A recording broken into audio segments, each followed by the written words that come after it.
নমস্কাৰ, মই পাৰ্থপ্ৰতি মিয়াওক। আপোনালোকে যিহেতু মোক অৰ্ডাৰসমূহ দি আছে আৰু অৰ্ডাৰসমূহ আপোনালোকৰ অৰ্ডাৰ অনুযায়ী বনাই গৈ আছোঁ।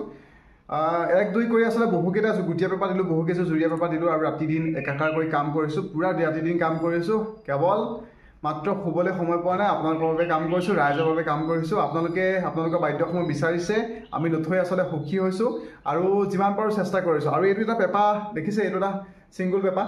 এইটো পেপাৰ মই নিৰ্মাণ কৰিলোঁ দেৰগাঁৱৰ বাদুলিৰ পৰা অকণমান কিছু দূৰ গৈ বাদুলিৰ পৰা এজন দাদালৈ ককাইদেউলৈ। আৰু তেখেতৰ পেপাৰটো টোনটো শুনাই দিছোঁ, কেনেকুৱা হৈছে জনাব আপোনালোকে। আৰু চব এইবোৰ যিমানখন পেপাৰ দেখিছে, কিন্তু এমচিলৰ নহয় দেই, গোটেইখিনি ম'হৰ শিঙৰ পেপাৰ।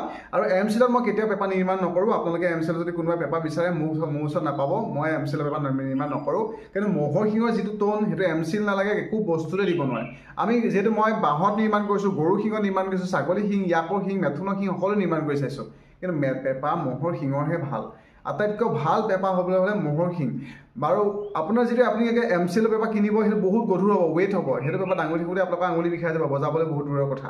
আৰু ম'হৰ শিঙৰ পেপাৰটো পাতলা হ'ব, হালকা হ'ব, আৰু এই বস্তুটো পৰিলেও নাভাগে, আৰু এই বস্তুটো লাইফ টাইম। আমাৰ জীৱন দুদিনীয়া, আমি নাথাকিম জীৱনত, কিন্তু এই বস্তু থাকি যাব, এইবোৰ সম্পত্তি থাকি যাব। সেইকাৰণে ভালকৈ নিৰ্মাণ কৰিছোঁ। দেৰগাঁও ককাইদেউজনে কেনেকুৱা হৈছে জনাব, আৰু ৰাইজ আপোনালোকে কেনেকুৱা হৈছে জনাব। পেপাৰ জন্তু শুনি লওক।